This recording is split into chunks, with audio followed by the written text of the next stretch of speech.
ഇവിടുത്തെ ഗവൺമെന്റിൻ്റെതായിട്ട് ഒന്നുമില്ല, ഒരു സഹായവുമില്ല. അപ്പൊ അങ്ങനെ പാവപ്പെട്ടവരെ ഇതിനു വേണ്ടി എറിഞ്ഞു കൊടുക്കാൻ ഉദ്ദേശിക്കുന്നില്ല. ഗവൺമെന്റ് ചെയ്താലും ജനങ്ങളെ സംരക്ഷിക്കുക എല്ലാ കഴിവും ചെയ്യണമെന്ന് മാത്രമല്ല അതിന് തീരുമാനം ഉണ്ടാക്കിയിട്ടാ പോകുന്നത്. ഈ വനമേഖലയോട് താമസിക്കുന്ന പ്രദേശങ്ങളിലെ ആളുകളുടെ ജീവിതം ഇങ്ങനെ വന്യമൃഗത്തിൻ്റെയും കാട്ടാനയുടെയും പുലിയുടെയും കടുവയുടെയും പിന്നിൽ എറിഞ്ഞു കൊടുക്കാൻ പറ്റത്തില്ല. ഇവിടെ ഇതിൽ നിന്ന് ഇവർക്ക് പ്രൊട്ടക്ഷൻ കൊടുക്കാനുള്ള ഒരു കാര്യവും ചെയ്യുന്നില്ല. ആകെ ഈ ഓരോ നിർഭാഗ്യവാന്മാരും മരണമടയുമ്പം ഇവിടെ വന്ന് ഉദ്യോഗസ്ഥന്മാർ വന്ന് അഭിനയിച്ചിട്ട് പോവുക. ഇതുകൊണ്ടൊന്നും കാര്യമില്ല. ഇത് അങ്ങനെ മുന്നോട്ട് വിടാൻ പറ്റത്തില്ല.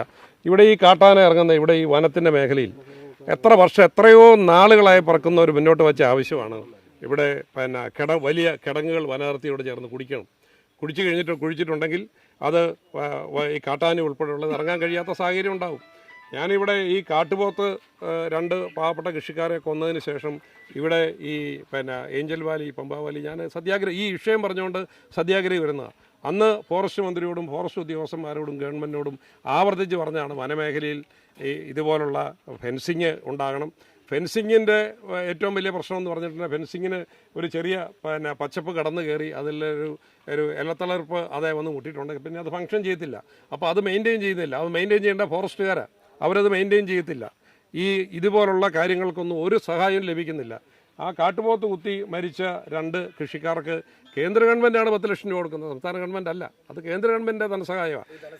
അല്ല, ആ ധനസഹായം പോലും 5 ലക്ഷം കൊടുത്തിട്ട് 5 ലക്ഷം കൊടുക്കാൻ 1.5 കൊല്ലം കാത്തിരിക്കേണ്ടിയിരുന്നു. അപ്പോൾ ധനസഹായമല്ല, ഇവിടെ ആളുകൾക്ക് ജീവിക്കാൻ പറ്റത്തില്ല. അപ്പോൾ അടിയന്തരമായിട്ട് ഇതേ സംബന്ധിച്ച് ഇവിടെ തീരുമാനം ഉണ്ടാകണം. ഈ വനാതിർത്തിയോട് ചേർന്ന് വന്യമൃഗങ്ങൾ ഇറങ്ങാതിരിക്കാൻ എന്തൊക്കെ നടപടികളാണ് ഗവൺമെൻറ് എടുക്കുന്നത് എന്നുള്ളത് ഞങ്ങളെ ബോധിപ്പിക്കണം. അത് ബോധിപ്പിക്കുകയല്ല, നടപ്പാക്കുകയും ചെയ്യണം.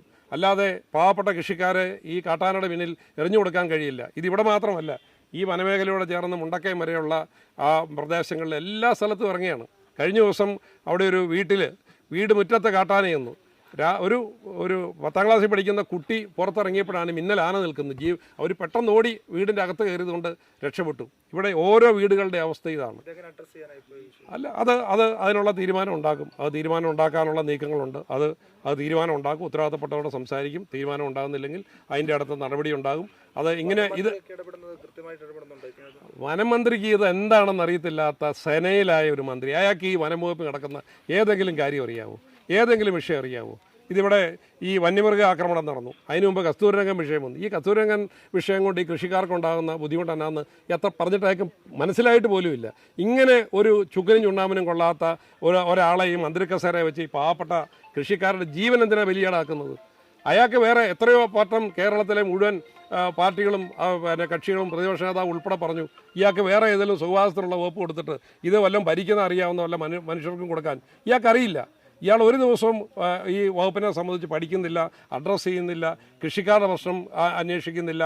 ഇവിടെ പാവപ്പെട്ട 100,000 ആളുകളാണ് ഇതുപോലെ ഓരോ ദിവസവും ഈ ദുരന്തങ്ങളിലൂടെ കടന്നു പോകുന്നത്. അങ്ങനെ പാവപ്പെട്ടവരെ എറിഞ്ഞു കൊടുക്കാൻ ഉദ്ദേശിക്കുന്നില്ല. അതിൻ്റെ അടന്തര നടപടികൾ ആലോചിക്കും.